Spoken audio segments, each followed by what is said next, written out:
Fréquence protestante, le Midi Magazine, Nathalie Zanon.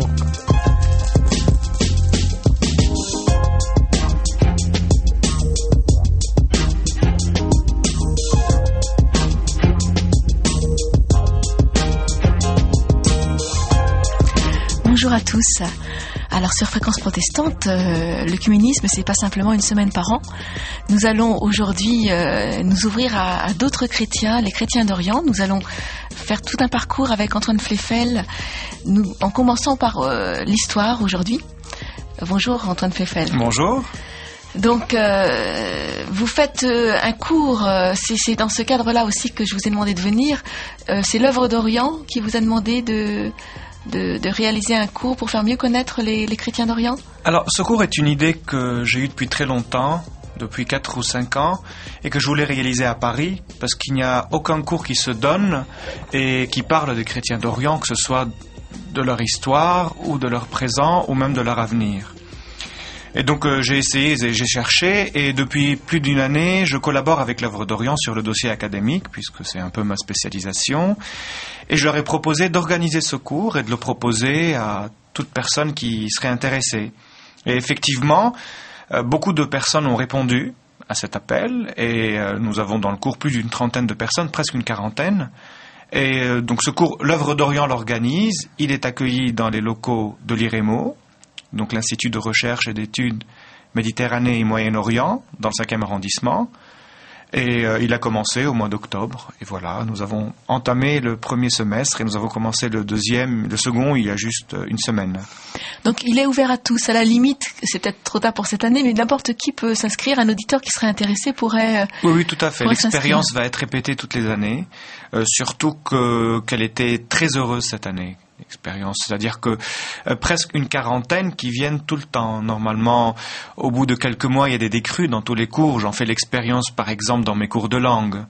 Mais dans ce cours, non. Il y a une interaction, une synergie aussi, parce que, bien sûr, les personnes qui viennent à ce cours sont des personnes intéressées par la question des chrétiens d'Orient, qui dépassent la pure curiosité historique et qui se constituent, en quelque sorte, en une cause humaine, eu égard à tout ce qui se passe actuellement au Proche-Orient. Alors, commençons par l'histoire. Par où faut-il commencer? Est-ce que c'est par Antioche, par Jérusalem Alors, effectivement, lorsqu'il s'agit des chrétiens d'Orient, il faut commencer par les débuts, donc par la résurrection et par tout ce qui s'y est passé. Surtout que toutes ces églises concernées par les chrétiens d'Orient se disent églises apostoliques. Donc église fondée par les apôtres, donc église d'origine qui existe depuis les tout premiers siècles du christianisme. Sauf qu'avant de commencer à parler de cela, je crois qu'il est important de lever une ambiguïté qui existe autour du terme chrétien d'Orient. Et c'est ce que je fais toujours avec mes élèves et mes auditeurs. Parce que le problème de chrétien d'Orient, c'est que c'est un terme qui fut souvent utilisé en géopolitique et qui rappelle une certaine instrumentalisation de ces communautés chrétiennes, instrumentalisation par les puissances européennes voulant asseoir une certaine influence dans le cadre de l'Empire ottoman, par exemple. Donc cette instrumentalisation peut toucher les communautés catholiques, les communautés orthodoxes ou les communautés protestantes. Et là, je pense à la France, à la Russie et à la Grande-Bretagne.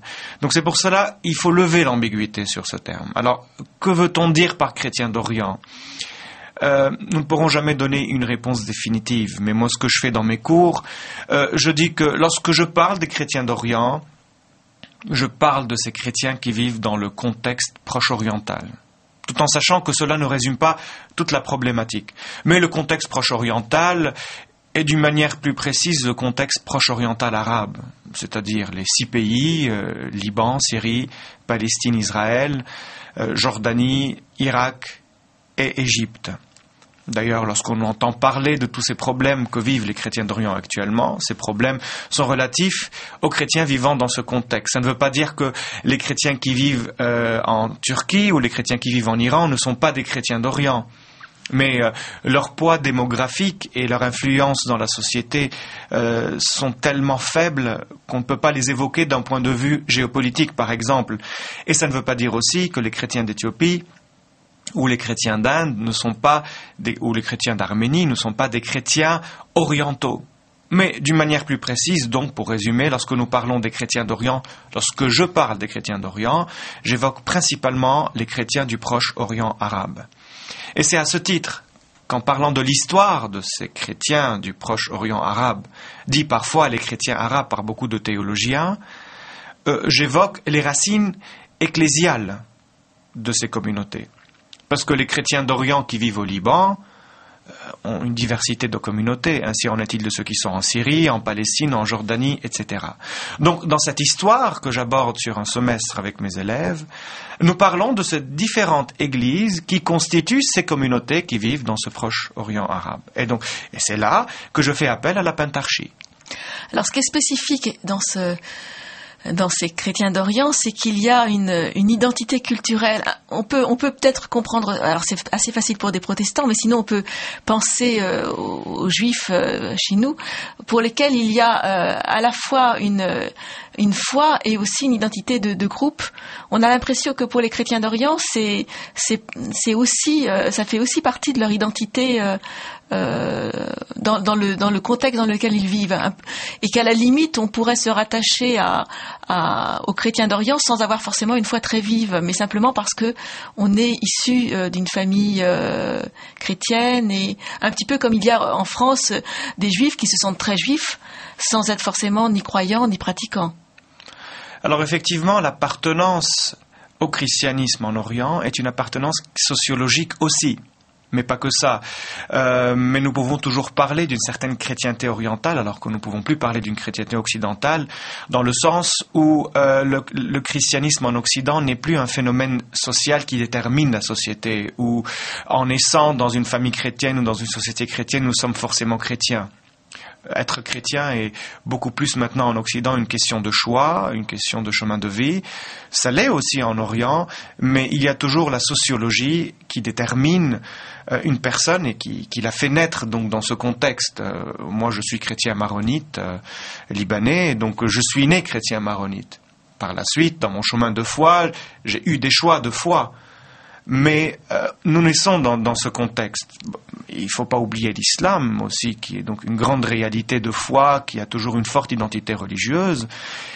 Donc cet islam parmi lequel, ou au sein duquel le christianisme oriental vit actuellement, les chrétiens d'Orient.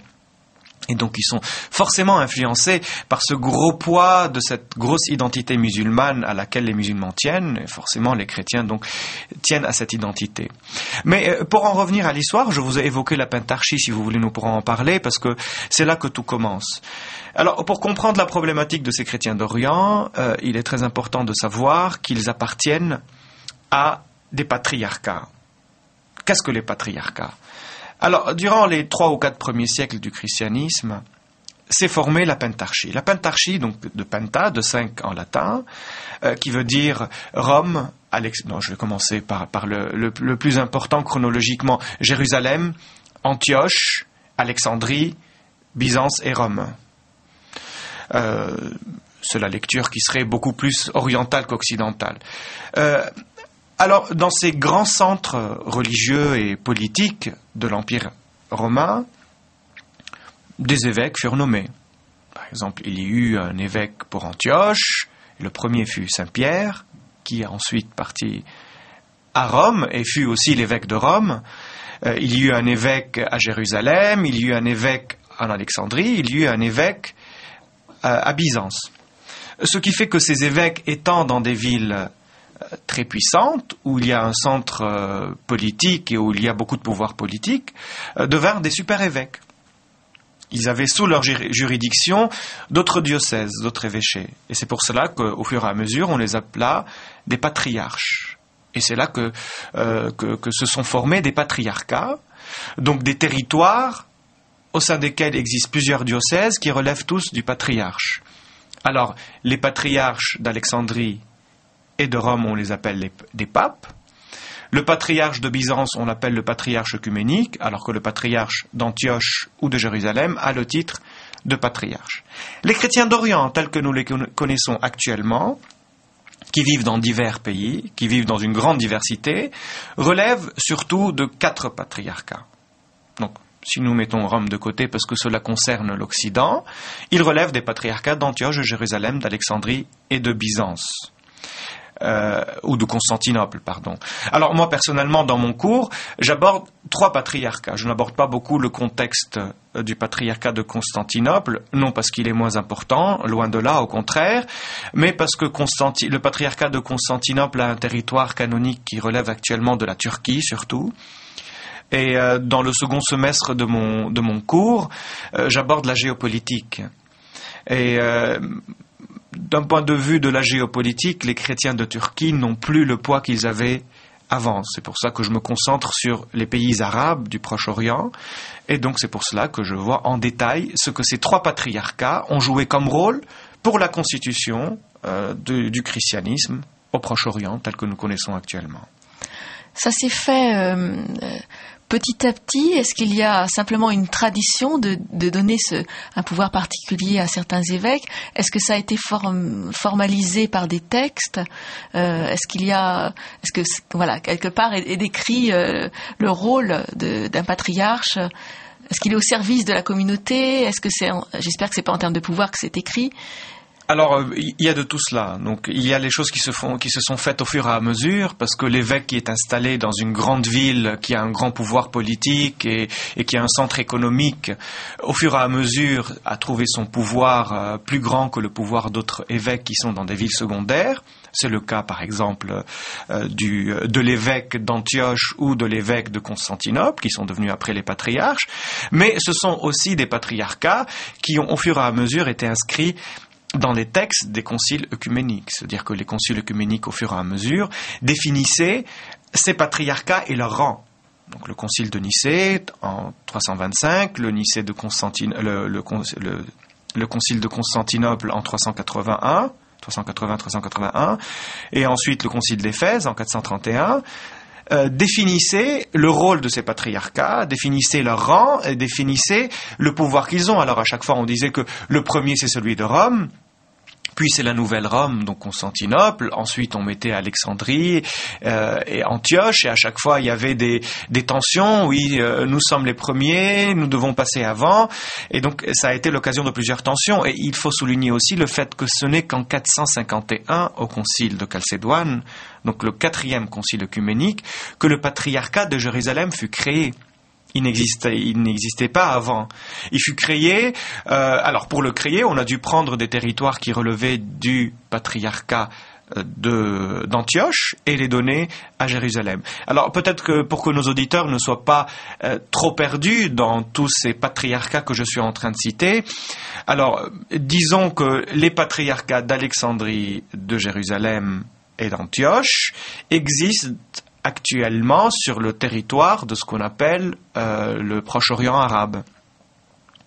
Alors que le patriarcat de Constantinople existe sur le territoire de la Turquie, tout en sachant qu'il a une vocation œcuménique et que sa juridiction dépasse de loin le seul territoire de la Turquie, mais que ça pose beaucoup de problèmes avec le gouvernement turc qui veut que ce patriarcat soit seulement national et qui n'ait pas toute cette dimension internationale.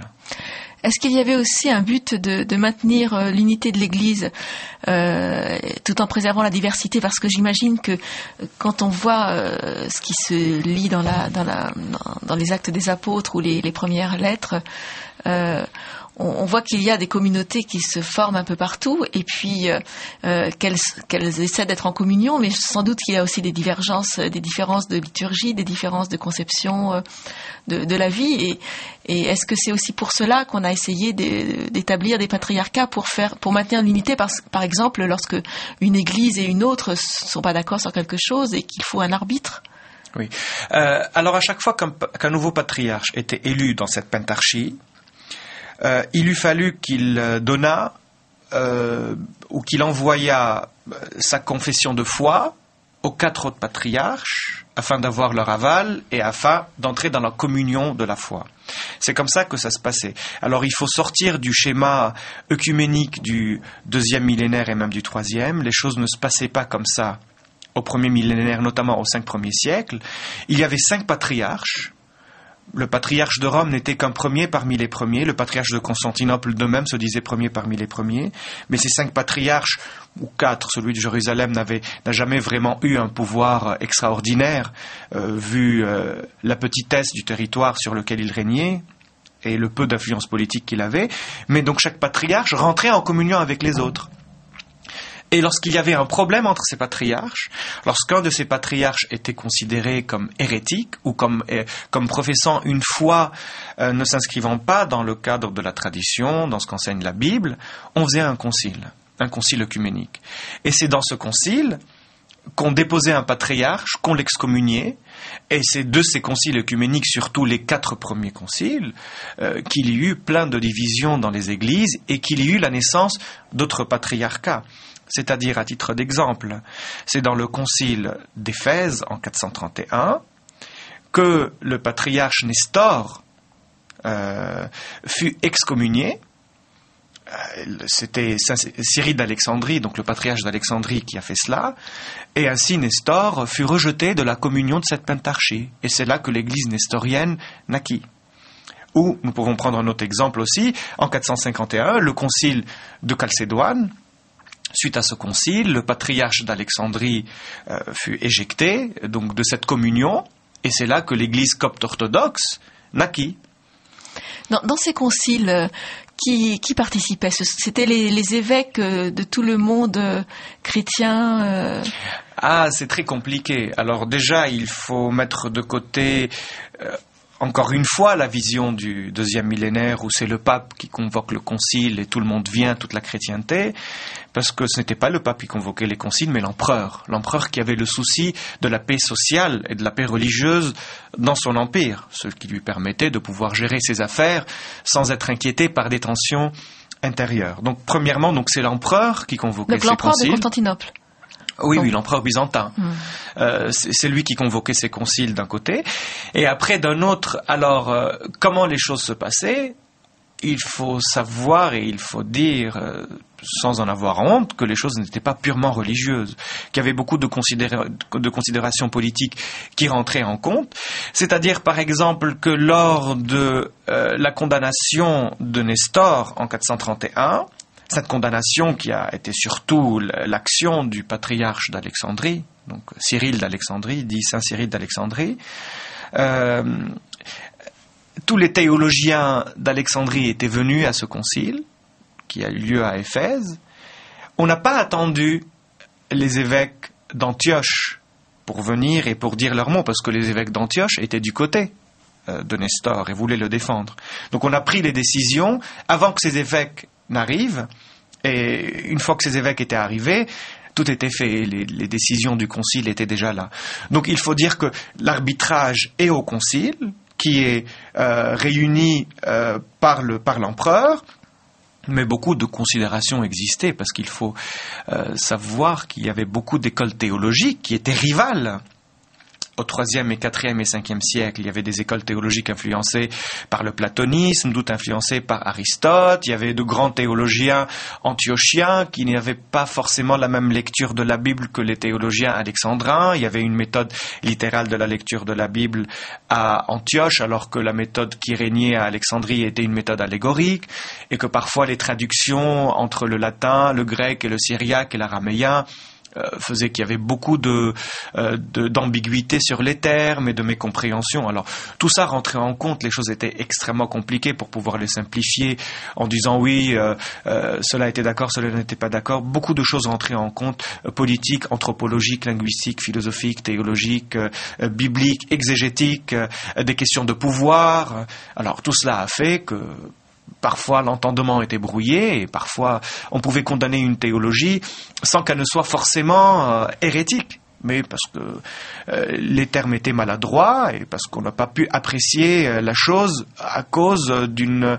mécompréhension de la langue de l'autre. Est-ce qu'on ne pouvait pas admettre une certaine pluralité malgré tout, par exemple dans le contexte sémite d'où le christianisme est issu au tout départ, il peut y avoir des grandes discussions de rabbis qui interprètent différemment, ce qui n'empêche pas une certaine communion. Est-ce que Comment c'est différent? Est-ce que ça se soldait forcément par, à un moment donné, une décision pour faire l'unité qui écartait une forme d'hérésie, une forme de pensée, ou est-ce qu'il a quand même été tenté de garder ensemble des pensées différentes? Alors, la pluralité existe de soi au Moyen-Orient. Dès qu'on dit déjà chrétien d'Orient, c'est une pluralité d'églises, et je vais vous dire tout à l'heure quelles sont les familles ecclésiales qui existent au Moyen-Orient. Elles sont aussi au nombre de 5. Donc, une pluralité d'églises, une pluralité de traditions et de théologie. Ça existe dès le début. Et les églises s'en vantent. Alors, nous sommes encore éloignés d'un schéma occidental, latin, où il y a une uniformité liturgique, une uniformité de foi, et même aussi d'une certaine vision de certaines églises protestantes. Bon, je sais qu'après le protestantisme a vite opté pour une communion entre ces différentes églises et communautés sur une confession de foi minimale, et après chacun pouvait avoir sa propre tradition. Dans les églises orientales, dès le début, c'est comme ça. Alors, dès le début, les églises se découvrent diverses par leur héritage, parce qu'il y a une liturgie d'Alexandrie, une autre de Jérusalem, une autre d'Antioche, une autre de Constantinople, malgré les influences mutuelles qui existent, une différence de théologie, une différence de pratique. Alors, les églises orientales ou ces patriarcats n'ont jamais eu peur de cette diversité, parce qu'ils se sont connus comme ça. Alors qu'en Occident, maintenant, on peut avoir peur d'une certaine diversité liturgique ou théologique, elles se sont connues comme ça. Le problème est dans la doctrine de la foi. Ces églises, à chaque fois, disaient que, dans le cadre de cette diversité qui est légitime et qui fonde cette identité chrétienne orientale, ou l'identité chrétienne en général, parce que il faut dire qu'aussi dans ce 5e siècle ou dans ce 4e siècle, Rome faisait partie de ce monde chrétien, même si Rome était à l'Occident, même si le patriarche de Rome était à l'Occident. Donc, dans cette diversité culturelle, liturgique, théologique, tout ce que vous voulez, musicale, il y a quand même une unité de la doctrine de la foi. Et c'est lorsque cette unité était compromise qu'on essayait de voir comment régler ce problème à travers un concile. Mais jamais la diversité n'a été mise en question. Alors bien sûr, quelques siècles plus tard, Constantinople s'est imposé et a imposé sa liturgie qui fut par la suite adoptée entièrement par le patriarcat de Jérusalem, qui au XIe siècle perdit sa liturgie malheureusement propre. Est-ce qu'on a des textes ou des souvenirs? Est-ce qu'on a une idée précise de la liturgie, par exemple, du repas du Seigneur, des cultes qui se faisaient dans telle ou telle église? Est-ce qu'on a le déroulé précis? Ah oui, bien sûr. Alors, est-ce que vous pouvez nous donner des idées quand vous parlez de diversité, concrètement, ça veut dire quoi? Diversité, c'est-à-dire que chaque patriarcat ou chaque église de ces églises orientales a vécu sa foi selon les données culturelles qui étaient à sa disposition. C'est-à-dire que la communauté alexandrine, ayant vécu sa foi dans une langue copte et grecque aussi, a exprimé sa foi selon toutes les données culturelles qui existaient dans ces langues, et selon tous les héritages. Les communautés antiochiennes qui existaient en Irak l'ont exprimé en syriaque. Et c'est pas simplement la langue qui... Oui, mais la langue n'est pas seulement une seule donnée technique. La langue a toujours un héritage, la langue a toujours une manière de voir le monde. Je vais vous donner un exemple très simple, un peu pour sortir de nos considérations très intellectuelles et historiques. Moi-même, je suis libanais, et mon épouse est française. Et parfois, je lui dis, Virginie, je t'aime en français. Au début, elle ne me comprenait pas, mais effectivement, puisque je parle plusieurs langues, aimer quelqu'un en français, c'est l'aimer avec tout ce que suppose la langue française, comme héritage, comme vision du monde, comme structure, comme logique, comme pensée. Une langue n'est jamais une question inerte. Une langue, c'est toute une culture qui est dans une langue. Et donc, lorsque ces chrétiens, pour en revenir à nos considérations donc historiques, lorsque ces chrétiens syriaques ont parlé de leur foi dans une langue quelconque, ils ont donné à cette foi un habillage. Ils ont contextualisé cette foi, et cette foi a pris tout un habit. C'est quand les protestants, quand les luthériens expriment leur foi, il y a certainement une structure allemande quelque part, avec un héritage du XVIe siècle, avec les Lumières, avec la modernité par la suite. Il y a tout cela. Pour en revenir au repas du Seigneur, alors il existe chez les Assyriens, les églises assyriennes, donc issues de Nestorius, mais aussi les Chaldéens après, qui sont dans la même trame historique et dans le même héritage, une anaphore qui s'appelle l'anaphore d'Adaï et de Marie. D'Adaï et Marie. Donc ce sont deux saints de cette église qui sont les disciples des apôtres de la toute première communauté. Anaphore, ça veut dire quoi? Alors une anaphore, c'est alors la messe en général dans tous les rites est composée de deux parties. La partie de la parole et la partie eucharistique. Alors cette partie eucharistique, nous l'appelons l'anaphore en Orient. Donc c'est là où se constitue la scène, etc. Et donc cette anaphore d'Adaï et Marie, donc cette partie de la messe fondamentale, relève de la fin du 1er siècle et du début du 2e siècle. Donc nous avons un témoignage archaïque de la célébration de la messe ou de la Sainte Seine, comme vous aimez l'appeler. Et c'est l'un des témoignages les plus anciens. Et il est toujours célébré actuellement. Ce témoignage, donc cette anaphore est toujours célébrée. Alors que dans d'autres églises, nous avons aussi des textes très anciens, des célébrations de la messe qui relèvent du 3e et du 4e siècle, et ce qui n'est pas négligeable. Et quelles sont les différences par rapport à ce qu'on peut vivre dans nos églises occidentales? Les différences sont énormes. Quelle est la différence entre la chanson française et la chanson égyptienne? Quelle est la différence entre la cuisine européenne et la cuisine orientale? Alors les essentiels sont toujours là, bien sûr. Donc il y a le Notre Père, les paroles de la consécration, la lecture de la Bible, le pain et le vin qui sont consacrés. Alors les essentiels sont toujours là. Ces essentiels, nous pouvons trouver les traces dans toutes les églises, même dans les plus libérales. Ce minimum est toujours là, sauf que ce minimum va prendre un habillage tout à fait différent en Orient, avec des mélodies tout à fait différentes, avec une langue tout à fait différente, avec une vision de la chose tout à fait différente, avec un espace cultuel différent. Par exemple, lorsque nous entrons dans une église byzantine, nous avons devant nous toutes ces belles icônes. Alors les personnes qui ne comprennent pas ce que sont ces icônes passent à côté de l'essentiel, parce que le concile de Nicée II en 787 a dit que l'icône a d'une certaine manière le même statut que la Sainte Écriture. Dans quel sens?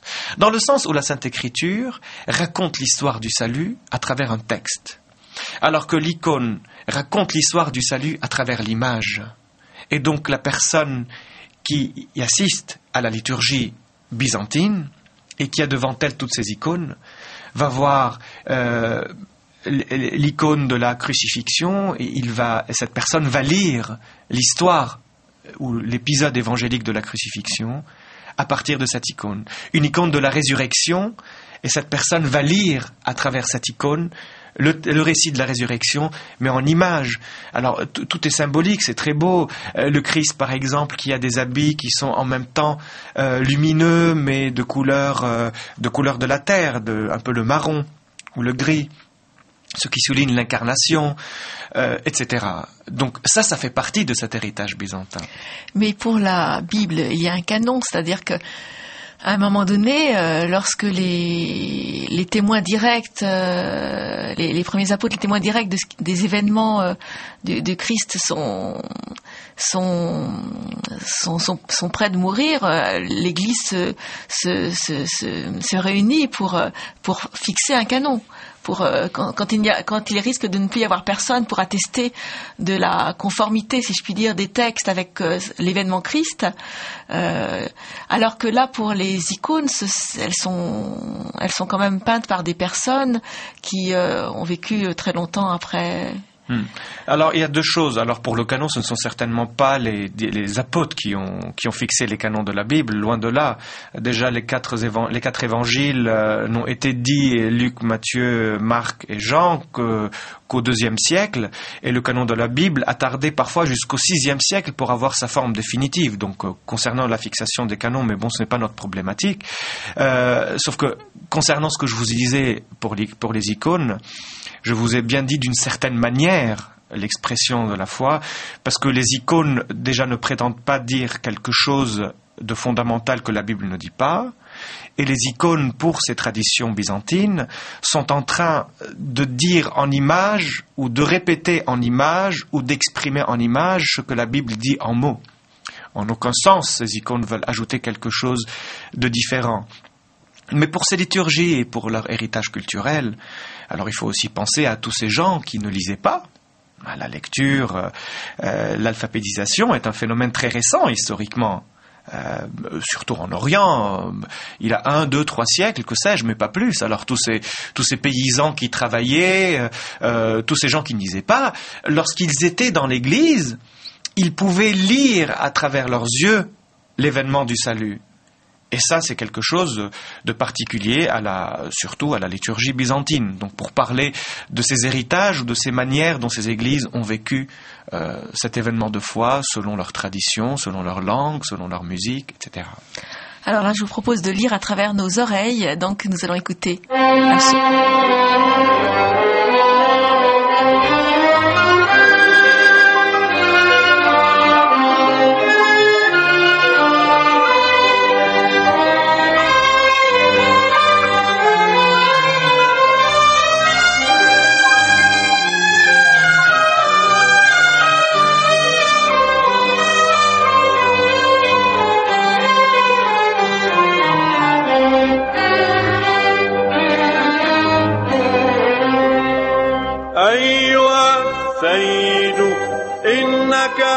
كنت لنا موئلا جيلا فجيلا من قبل أن ولدت الجبال وأنشأت الأرض والمسكونة من الأزل إلى الأبد أنت الله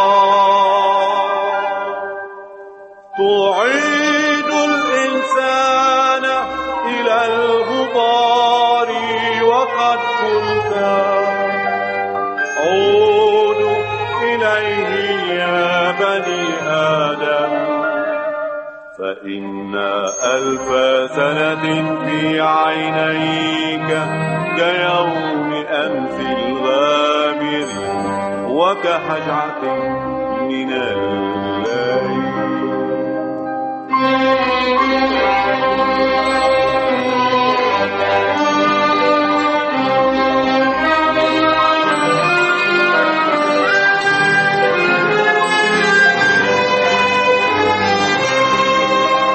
قد جرفتها إنما هي سنة عشب يزول في الغداة يزهر ويزول وعند المساء يقطع ويعيبت إنا قد فنينا بغضبك وبسخطك تروعنا جعلت أسامنا تجاهك ففايت في ضياء وجهك فزالت أيامنا كلها بسخطك أفنينا سنينا كالوهم أيام سنين 70 سنة وإذا كانت مع القوة ف80 سنة ورغدها إنما هو ضرر وباطل فإنها قد مرت بنا سريعا مرور الطير. Fréquence protestante, le Midi Magazine, Nathalie Zanon. Nous parlons de l'histoire des chrétiens d'Orient avec Antoine Fleffel, qui donc enseigne la théologie, la philosophie à l'Université catholique de Lille, et puis a développé dans le cadre de l'œuvre d'Orient un cours qui est en train de se donner cette année, qui se redonnera l'an prochain, donc vous pourrez vous y inscrire, pour mieux connaître les chrétiens d'Orient, aussi bien dans leur passé, leur présent et leur avenir. Tout à fait. Alors, on peut classifier ces églises selon 5 familles. Tout à fait.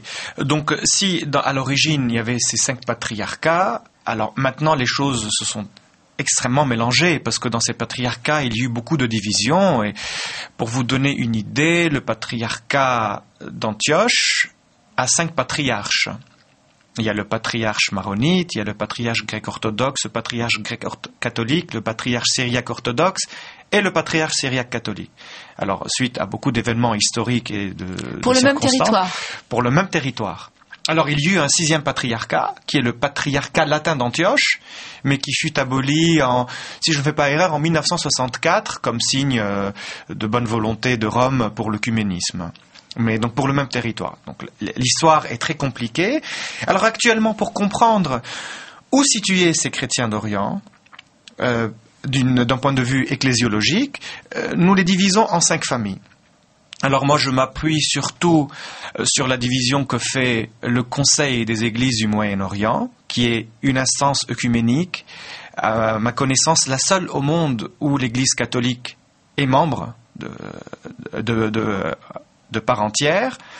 Donc la classification de ces 5 familles nous permet de voir où situer ces communautés. Alors, premièrement, il y a la famille des églises des 2 conciles. La famille des églises des 2 conciles, c'est-à-dire ce sont les églises qui se sont séparées de la communion de l'Église universelle après le 2e concile œcuménique, qui est le concile de Constantinople en 380 ou 381. Et donc, ces églises ont refusé le concile d'Éphèse.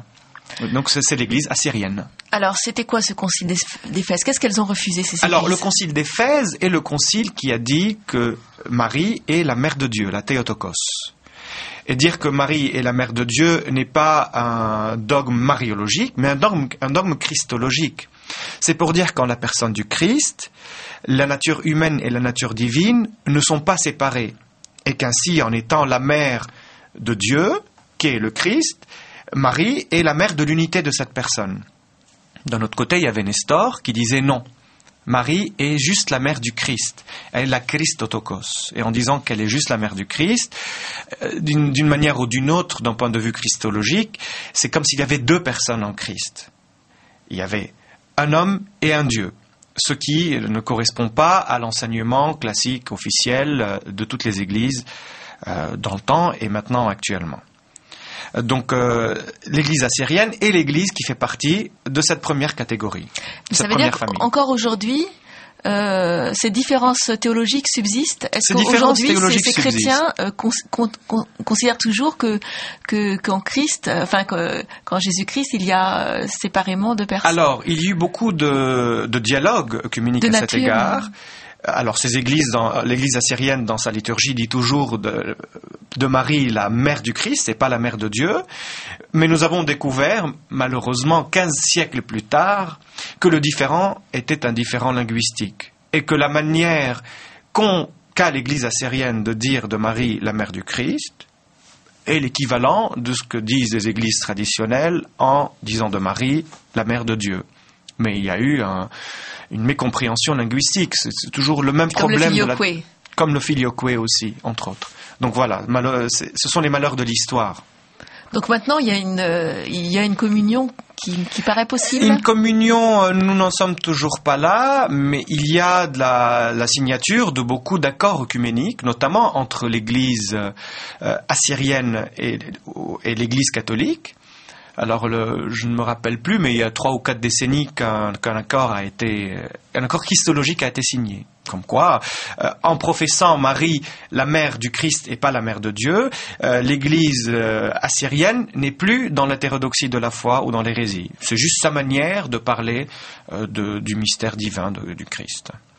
Alors la deuxième famille? La deuxième famille, c'est la famille qu'on appelle orthodoxe orientale, qu'il faut distinguer de la famille orthodoxe.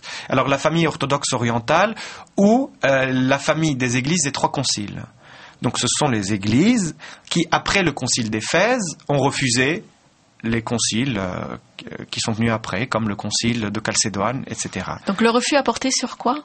Alors le refus a porté sur les canons du concile de Chalcédoine qui parle du Christ en tant que ayant deux natures, humaine et divine, sans confusion ni séparation, parce que ces églises qui appartiennent à cette deuxième famille sont des églises qui sont d'une certaine tradition monophysite, sans forcément être hérétiques.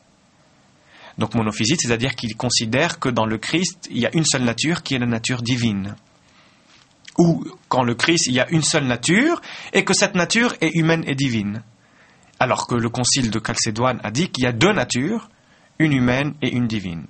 Effectivement, ça paraît un peu inaudible pour des gens du XXIe siècle parce que ces problématiques ne sont plus d'actualité, peut-être parmi les croyants.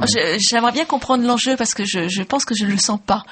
Oui. Parce que si les gens se sont disputés, c'est que ça devait être important quand même. Est-ce que vous pouvez essayer de nous faire comprendre pourquoi c'est important? Alors le premier enjeu est un enjeu aussi linguistique parce que les problèmes de traduction empêchaient les gens de se comprendre, toujours dans le cadre des langues. Deuxièmement, Nestor d'un côté dit qu'en Christ il y a deux personnes. Il y a un homme et un Dieu. D'un autre côté, face à Nestor, il y avait son ennemi ou son adversaire qui est Cyril d'Alexandrie, qui disait en Christ il y a juste une seule nature qui est la nature du Christ, qui est en même temps humaine et divine. Alors là nous sommes une nature. Et là, selon les traductions qui existaient dans le temps, de ce que Nestor disait qu'il y avait deux personnes en Christ, c'est comme s'il disait qu'il y avait deux natures en Christ. Alors, pour les théologiens du 5e siècle, c'était en contradiction. On ne pouvait pas accepter les deux. Mais alors, il s'est passé des choses qui ont aggravé la situation. C'est que les positions nestoriennes se sont radicalisées. Et on a vraiment opté à lire certains textes, on pourrait croire qu'il y a vraiment deux personnes distinctes en Christ, alors que je doute fort que ce soit vraiment la volonté première de Nestor de parler de deux personnes distinctes. Et la position de Cyril d'Alexandrie, qui disait qu'en Christ il y a une seule nature, a été radicalisée par un certain Eutychès, qui était un moine d'Alexandrie, et qui a dit que la nature divine du Christ, ou la divinité du Christ, a absorbé son humanité comme un océan absorbe une goutte d'eau. Ce qui veut dire que l'humanité du Christ n'existe presque plus, il n'y a plus que la divinité qui compte. Et c'est là que le concile de Chalcédoine est venu pour prendre une position mitoyenne entre les deux, et pour donner une interprétation qui va être considérée comme orthodoxe par toutes les églises officielles ou les églises qui vont accepter ce concile. Et Chalcédoine va dire, il y a deux natures en Christ, mais il y a une seule hypostase, donc une seule personne. Donc c'est l'unité du Christ, mais qui a les deux natures, humaine et divine. Et je vous redis encore une fois, je comprends bien que ça peut être un peu inaudible pour vous, parce que ce sont des problématiques qui ne sont plus d'actualité, du moins pour la vie des églises. Entre théologiens, nous en parlons toujours, et il est très important de les clarifier. Mais donc voilà. Et dans cette deuxième famille, qui est la famille des églises orientales catholiques, ce sont les chrétiens... orientales orthodoxes. Excusez-moi, orientales orthodoxes. Donc ce sont les chrétiens qui ont refusé ce concile de Chalcédoine. Alors il y a trois églises qui existent actuellement dans cette famille. C'est l'église copte orthodoxe, c'est l'église syriaque orthodoxe et c'est l'église arménienne orthodoxe ou arménienne apostolique. Alors nous allons passer à la troisième famille qui est la famille vraiment orthodoxe. Toutes sont orthodoxes. Hein. Oui, mais orthodoxe la famille dite orthodoxe. Voilà, alors dans cette famille existent donc les églises qui ont accepté tous les conciles œcuméniques, donc les 7 premiers. Et donc nous trouvons l'église grecque orthodoxe surtout d'Alexandrie, grecque orthodoxe d'Antioche et grecque orthodoxe de Jérusalem. Voilà. Et alors, qu'est-ce qui distingue la quatrième famille que vous appelez catholique orientale par rapport à... Alors, la famille... D'où s'est fait la séparation avec l'église orthodoxe? Catholique orientale et la famille, excepté l'église maronite qui, depuis tout temps, a été en communion avec le siège de Rome, donc qui est, nous pouvons dire un peu comme ça, mais il faut beaucoup nuancer ma phrase, qui est catholique depuis le début. Donc, depuis le 5e siècle, l'église maronite est catholique. Catholique orientale. Donc catholique, ça veut dire en communion avec le siège de Rome. Voilà. Bien sûr, il y a beaucoup d'autres appréciations du terme catholique, mais je m'en arrête à celui-ci, à celle-ci. Sinon, les autres membres des églises catholiques orientales, ce sont toutes ces églises qui sont nées suite à un schisme dans une église orthodoxe orientale. c'est-à-dire dans l'Église grecque orthodoxe, il y a eu un schisme. Alors, on peut l'appeler comme on veut. Alors, un schisme, c'est ce que les historiens utilisent comme terme. On peut dire qu'il y a eu un retour vers l'Église de Rome, vers la communion avec le pape. On peut dire qu'il y a eu un mouvement catholique. On peut appeler ça ce qu'on veut. Mais rappelez-nous juste un tout petit peu à quel moment il y a eu une séparation globale entre l'Église orthodoxe et l'Église catholique, déjà. Alors, la séparation symbolique, c'est au XIe siècle qu'elle a eu lieu, en 1054, donc dans les années 50 du XIe siècle. Pour des raisons théologiques, politiques? Pour plusieurs raisons, mais on avance surtout 2 raisons. C'est le pouvoir du pape, notamment, et c'est la question du filioque. Donc, ce sont les 2 raisons majeures que nous avançons, mais il y a beaucoup d'autres considérations qu'il faut éclairer pour comprendre vraiment pourquoi ça s'est passé.